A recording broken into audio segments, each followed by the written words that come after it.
Hello everyone! Welcome to the last topic on multilingualism in global Englishes. And today, we're going to explore more on about multilingualism in English as a multilingua franca. I am Abigail L. Ramirez and I am your rapporteur for today. We live in a multilingual world. English serves as the lingua franca for education, trade, and employment, and is essential skill for anyone wanting to succeed professionally or academically in the 21st century. In today's realities, multilingualism are diverse. In many places, there is a strong desire to see multilingual identity as a symbol of global strength, something which any country should be proud of. In a research study, for example, in Utrecht, in Netherlands, presents itself as a multilingual hotspot where individuals speak more languages than anyone else in Europe.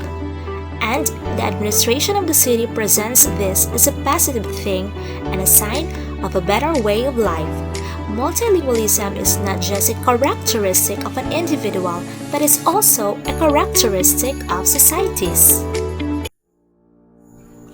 Let us ponder on the following statements from Jennifer Jenkins and Anna Maranin concerning how English might develop in the future and its place in a linguistically diverse multilingual world.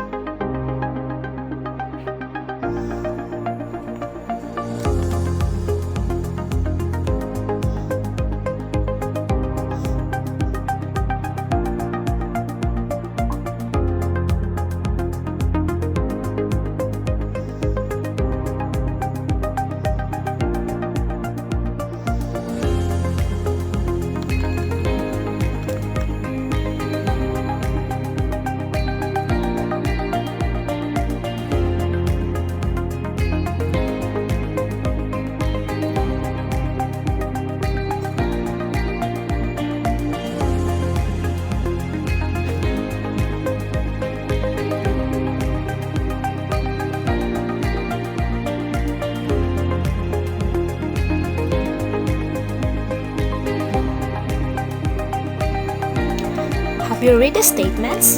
Now let me ask you these questions. Do you agree that English use will be increasingly multilingual in the future? Do you think, as Maranin suggests, that future generations will also become more multilingual in their use of English? If you agree that English use will become more multilingual, what do you think the implications might be for understanding and teaching English? Now, let us try to unlock the answers from the questions as we go along with our discussion. For speakers across the globe, English is, by its nature, a language of multilingualism and multilinguals. English has established itself alongside other languages in many speech communities around the world. Similar to Zeno's view of multilingualism, the working definition of English as multilingua franca scenario is multilingual communication in which English is available as a contact language of choice, but it is not necessarily chosen. In other words, the main target of EFL is the communicative use or function of language in global encounters between English users. Global communication among English users is indeed multilingual. Why? Because many English users have rich multilingual resources in their repertoire with English as their added language. English as a multilingua franca refers to multilingual communicative settings in which English is known to everyone present and is therefore always potentially in the mix regardless of whether or not and how much it is actually used. monolingualism in English is not the norm nowadays, and that multilingualism in English is the one single factor without which there would be no English as lingua franca. There is what we call emergent multilingual influences and multilingual practices across linguistic levels. Multilingualism becomes now the new norm in ELF use.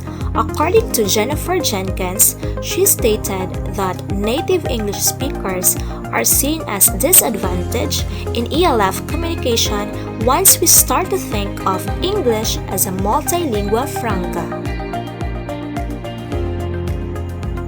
To simply put, let us have this example from a research study conducted by Andy Kirkpatrick in his multilingual model of ELT. He identified one implication of adopting what he called a multilingual model with the major aim of learning English is to use it as a lingua franca in a multilingual setting is that the successful multilingual user of English not only offers a role model for students but also provides the linguistic model. That is to say that multilingual English teachers replace native English teachers as the source of linguistic norms for the students. The regional multilingual English teacher provides a more appropriate linguistic model than the native English teacher. English as multilingua franca theory addresses that the best solution for mutual understanding need not be the most standardized like or native like or even English. We may observe non-English resources are also comprehensively used among English users. Now, let us know the differences between overt and covert multilingual resources. So what is this overt multilingual resources? Overt resources include expressions of multilingualism that are obviously recognized as a mixing of different linguistic resources such as code switching and translanguaging. Multilingual practices are sometimes overt. So when we say overt, it means action or attitude that is done or shown in an open and obvious way. So what I have understood here is that both speakers using English as their lingua franca still have obviously shown some influences with their first language or other languages when trying to engage in a certain conversation. So I will have an example on the next slide. Let us have this example taken from text exchanges on mobile phones between Japanese and Taiwanese students at an English medium college in Tokyo. The text was about that they are meeting up on a street, so the translation are in the brackets. Student A, Cebu no Tonane ni, so it's next to the 7-Eleven. Student B, Wazai info, Dikian mian. I'm in front of the info or information board Ishikawa and published data. So here, we may have thought of student A as Japanese and student B as Taiwanese. However, the opposite is true that the student A is identified as a Taiwanese and student B is Japanese. So take notice of the language used by the students. It seems that they are conversing with their own first language, and as you can see, English as a lingua franca is being mixed in their conversation. Now, this is what we called multilingualism in English as a multilingua franca. The Japanese language combines three different scripts: the kanji, example Chinese characters, hiragana, literally ordinary phonograms, and katakana, literally fragmentary, but in effect it is foreign phonograms, and both info are written in katakana. Line 1 makes sense as Japanese, and lines 2 and 3 are largely Chinese. So we may have thought here of in this conversation that student A as a Japanese and student B as Taiwanese. However, the opposite is true that the student A is a Taiwanese and student B is Japanese. So again, student A is identified as a Taiwanese and student B is identified as Japanese. Similar to the EFL and multilingualism scholar Alicia Kugo's data, English-speaking interactants may use available resources from their communication partners in their first language.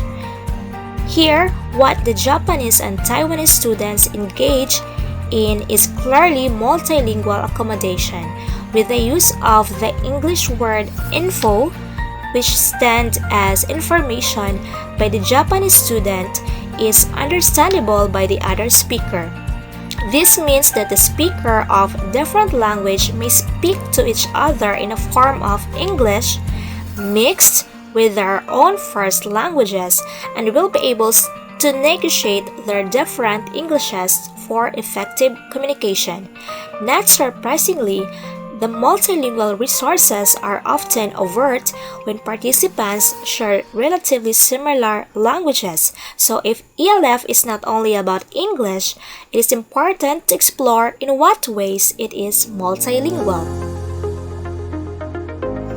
So what is this covert multilingual resources? Multilingualism is often more covert. Covert multilingual resources take notice of individuals' knowledge and experience that shapes their language. According to a research study of Alicia Kugo, that covert multilingual influences are of a more cognitive in nature.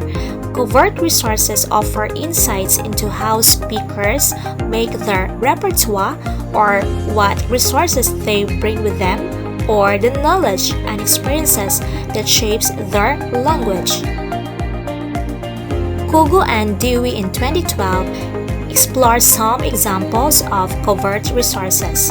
Among these is the use of idiomatic expressions translated from their own first language or other language in their repertoire into English and explain their meaning. For instance, the expression stepping on stones is a literal translation from a Japanese idiomatic expression, which is used to warn someone to be attentive, not to lower their guard, because this may cause one to step on stones and fall. So, in stepping on stones example, the Japanese participant who translated the idiom only used the English wording and not the Japanese original, but she engaged in a negotiation of the covert multilingual resource, which otherwise would not have been understood by the speakers. Covert resources are processes of translation or better transformation in which the language used are not necessarily the result of direct translation from one language to another and can transform into something different and new. Multilingualism is observable to varying degrees, and the notion of English as a multilingua franca invites us to look at inherent multilingualism among English users, for most of whom English is an additional language. As a reflection to this discussion, I must say that multilingualism in English is essential in an increasingly interconnected world. Global communication through English is multilingualism as developing for each communicative scenario because individuals may have different fluencies in the languages of their region and use different languages in different aspects of their lives. People who speak more than a language have been more skillful at language learning compared to monolinguals. And that's all for my topic, and thank you for listening.